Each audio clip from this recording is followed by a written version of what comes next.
Ay, naku, mahabang istorya yan.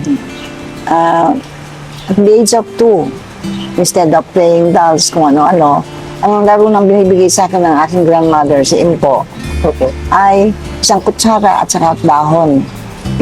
Nag-shop sila ako, pinupukpuk ko yun. Parang laruan ko yun. Ano. Nung 12 years old ako, mag-13, pinasulat nila ako sa kay Santa Claus kasi Pasko, nagpapasko. Naghihingi daw ako ng doll. Biro, that was the first time nakakita ko ng manika. 13 na ako, dapat baby ka pa, may manika ka na, hindi ba po? Kasi inanong nila ako talaga ng grandmother ko sa kusina. Tapos after a while, high school ako or magka-college, gusto kong kuha ng medicine. Ayaw naman nila. Gusto nila home economics. Doon ako umiyak. All my life, nasa kitchen ako. Tapos ngayon, gusto ko nang mag-iba naman. Hindi rin ako pinayagan. Pero mga bata noong panahon na yun, mababait, sumusunod. Sumunod ako sa kanila. Pero puro bagsak ako sa klase kasi hindi ko gusto eh. Lalo na pag yung teacher, mali yung style yung pagluluto. Ay, ma'am, hindi pa ma'am, madam pa. Madam, hindi po ganyan ginagawa namin sa bibigyan ako ng 5. Gano'n ang nangyari. So, naglipat ako. Sa isang eskwela naman, nag-iba na ako. Tapos kinulat ko ng sarili ko. Hindi ako nangungulit, hindi na ako kumikibo. Yan, nakakapasa na ako. Matagal. Yung 4-year course ko, naging 7 years eh. Kasi lipat-lipat ako ng eskwela. Pero sa awa ng God, nakatapos din. Pero hindi pa rin ako nag-concentrate ng gano'n. Until siguro mga senior na ako eh. Nung nakilala nila ako, senior na ako. Kasi nung bago mamatay ang nanay ko, sabi niya, alis na ako. Sama mo ako. Hindi pwede. Hindi sinabi mo sa akin, hindi tayo maghihiwalay. Bakit ayaw mo kong isama ngayon? Akala ko pupunta sa ibang bansa. Mamamatay pala. Tapos nung namatay na siya, sabi niya, malalaman mo na ako'y nandun na. Sabi niya, kapag nag-change ang buhay mo. Tapos hindi nagtagal, dahan-dahan, nag-iba nga, nagugulat din ako eh. Hindi ko rin maano. Hanggang yun, nakaabot ako ngayon sa anak ko ngayon. Yung grandmother ko sa mother ko, sabi nga nila, sa ibang mga write-ups, family of cook, sabi ko, hindi. Aficionado lang sila. Hindi naman sila nagkukuk para kumita. Mga donya sila eh, sabi ko. Pero sabi nga, bakit mo sinasabi yung, ay oo nga pala. Dapat hindi ko sabihin na mga donya sila. Kasi siyempre, in fairness naman, hindi naman sila talagang ano. Number 1, kalinisan. Cleanliness. Gusto nila magugas ka ng kamay, ugasan mo yung mga gulay na slice mo, and yung size at saka itsura ng bawat ano. Halimbawa, example, adobo. Kailangan, ang pag-cut mo, cut ng adobo.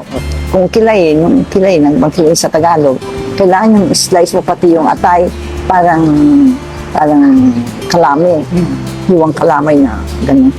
May tinuro nila lahat yan. Tapos pagka-presentation, noon, ang gusto nun, lalagay mo lang sa mamahaling container. Hindi ka mukha ngayon, daming check.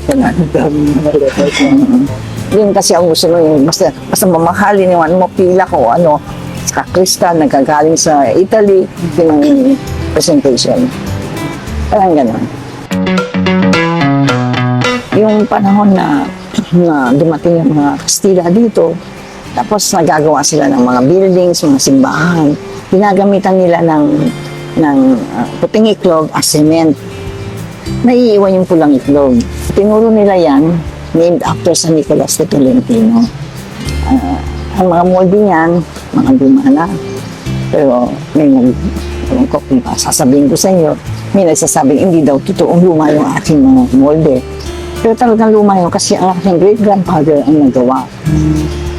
Para makagawa sila ng ganyan. Kasi yung tinuro ng dala ng Kastila, ganyan lang, kukuha ka ng piece of dough, ginaganyan mo lang. Eh, yung mga kapampangan masasilan, gusto ilagay dito talaga. Molding na maganda. Yan, mga kapampangan, may iyabang tayo eh. Oo. Pero ayun, yun ang nangyari.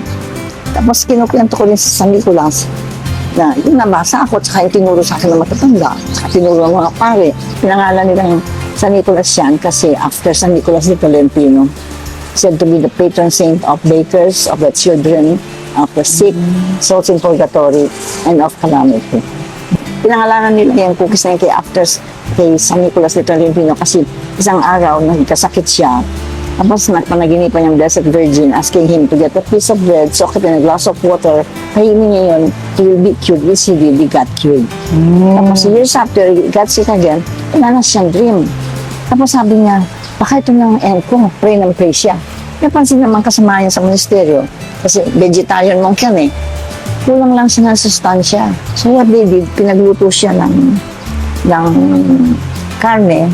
Tapos napansin yung karne, sabi niya, ay, alis ka dyan, please fly. Bakit paano maglilipad ang isang lutong karne? Kaya, hindi kita makakain kasi nangako ako sa God, hindi ako kakain ng meat. Ngayon, nandito ka. Go, go, sabi niya sa meat. Tapos nung nakita ng mga kasamaan niya yun, hindi sila kumikibo. Nag-pray sila. Tapos sabi niya ganun, kasi meron silang vow of obedience sa kumbento. With all sincerity in his heart, kumuha na silang tinidor at kutsilyo, kakainin na niya talaga yun. Legend says, this piece of meat became a bird.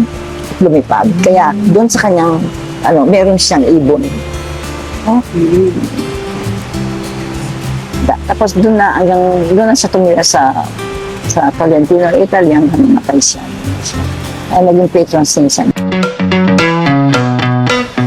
Kasi, alam mo, ito, kahit magalit sa mga kapagpangan, totoo naman. Meron tayong 3 characteristic.